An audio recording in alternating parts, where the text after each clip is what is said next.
But if those who are trying to provide medical assistance are also under attack too, it just shows you the level of impunity that the Israeli government is acting right now. It's truly, and that itself constitutes. I mean, if you're attacking an ambulance, there's absolutely no legitimate military target. That attack constitutes there's an issue of deliberate. If somebody knowingly attacks an ambulance, then that is a war crime, and that should be held accountable for. And then there's also killing of large number of police who had no military role. So, for example, the Israeli government has framed this idea that anybody in Gaza who has any relation with the government in Gaza, any apparatus of the government, is a legitimate military target. So the Interior Ministry was targeted, and police officers are seen as legitimate. This is not legitimate military. These are not legitimate military targets whatsoever. Just in the same way that a police officer here, if the United States were to go to war where somebody is also attacking the United States as well too, then the police officers here are not legitimate military target. And any time somebody tries to frame it in the context, well, they're police, they're targets, they are not a legitimate target. That many of them have been targeted, as well as many others who are affiliated with the government. I had an ICRC quote. I think I might have accidentally. Anyways, okay. But there was an ICRC statement. I mean, ICRC generally doesn't make really strong statements about this issue, but they had a really strong statement saying that they were really afraid of their workers in Gaza who, despite giving their coordinates to the IDF, the Israeli Defense Forces, despite their facilities being clearly demarcated, they were still being attacked, and that they were afraid to operate. And they made a strong rebuke to the Israeli government. That was last week. And to me, what's so amazing is that these statements are occurring last week. They're getting press coverage. That was, I think, on the cover of the Washington Post. These attacks still continue. This is something that Human Rights Watch did a really great job last week in breaking this story about the use of white phosphorus, which is a substance that when used in this conflict creates these very vicious burns. And there's some pretty graphic photos. I didn't want to show them here, but you can see them on the internet. There's a quote here, which again sort of raised the issue of war crimes. If white phosphorus was deliberately fired at a crowd of people, someone would end up in The Hague, i.e. being tried for war crimes. White phosphorus is also a terror weapon. The descending blobs of phosphorus will burn when it comes in contact with the skin. If you look at some of the wounded in this conflict, they have been, some pretty horrific images of people who show burn marks, severe burn marks. And again, this also comes back to the issue of, if we're going to say that Israel has a right to respond to Hamas, the response has to be in measure with the amount of threat that it faces, and it has to ensure that civilians are not attacked. The deliberate use of white phosphorus, and then compounded with that onto civilian targets, is a war crime. There's just no questions about it. It's an absolute war crime. Now, we just did a press statement yesterday, kind of picking up on the whole issue of white phosphorus, where we said that there were 325 containers of U.S. munitions, which included, that's the next slide, but included white phosphorus that was approved by the Pentagon on the 31st of December. So this is a few days after the conflict escalated on the 27th. And they were due to be shipped to Israel. Now, it's really hard to verify if they've actually got there. We've heard reports that they've canceled. But what we can verify, because we have ballistics experts now, in the region. We're hoping to get into Gaza very soon, but now they're in Israel pending approval, that the U.S. did approve, the Pentagon did approve a shipment of these substances. And it shows that these shipments did contain white phosphorus.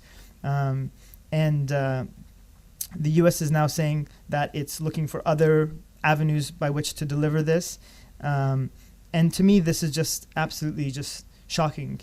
Initially, the report said that the U.S. had been shipping, we know the reports that the U.S. sent bunker buster missiles in September, but knowingly after the conflict started on the 27th, for the U.S., for the Pentagon to approve, even if we're assuming that this statement is correct, and I'm hoping it's right because we put it out, but that it was canceled. We do know, we can verify that it was approved on the 31st of December, that after the fighting started, that more U.S. arms were sent, munitions were sent to Israel, but B, it included white phosphorus, a banned substance, and a substance which we've seen Israel use, including on the recent attack at the UN facility. And that to me is just absolutely outrageous, that the U.S. would do it, that our tax money would be sent. It's akin to when the U.S. sent the cluster munitions in 2006 that were used on Lebanon. Now, there was when it came to the issue of war crimes, I didn't exactly know.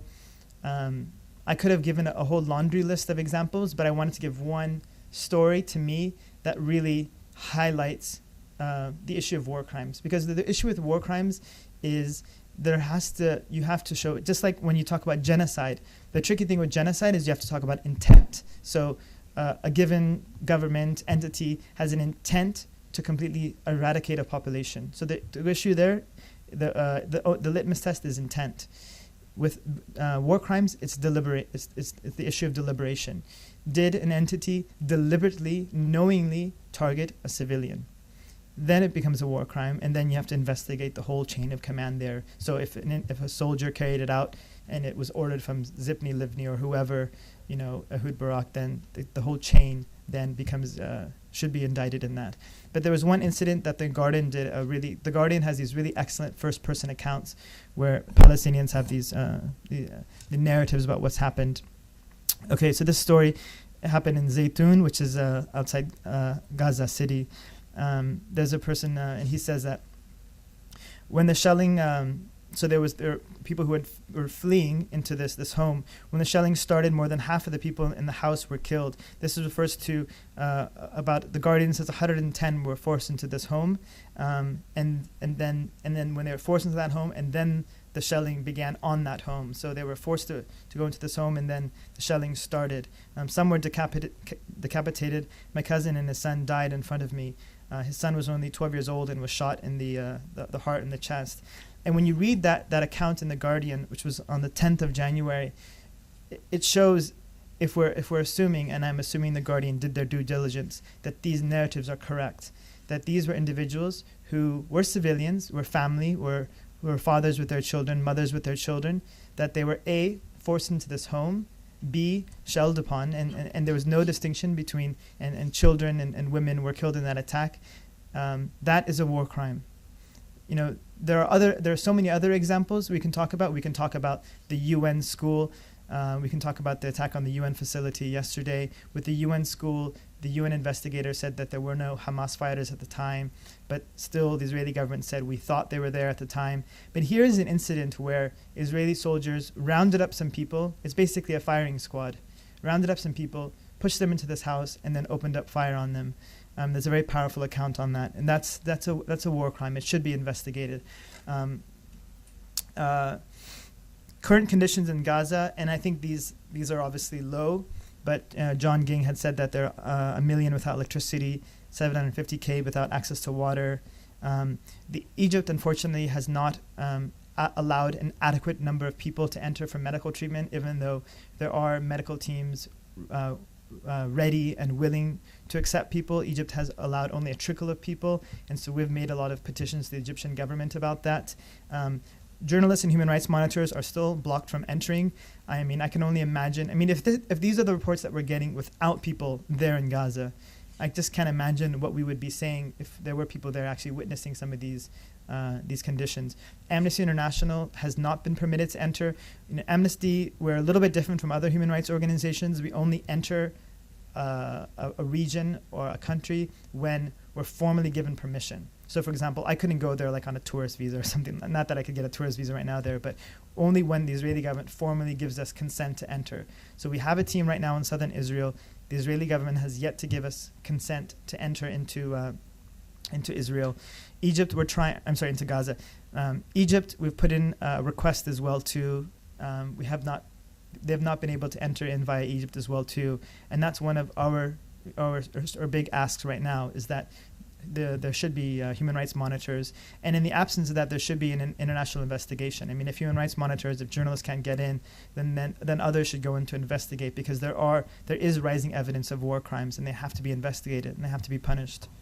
And there's also humanitarian aid still is trickling in. Internal displacement I talked about earlier. there was the ICRC statement, which is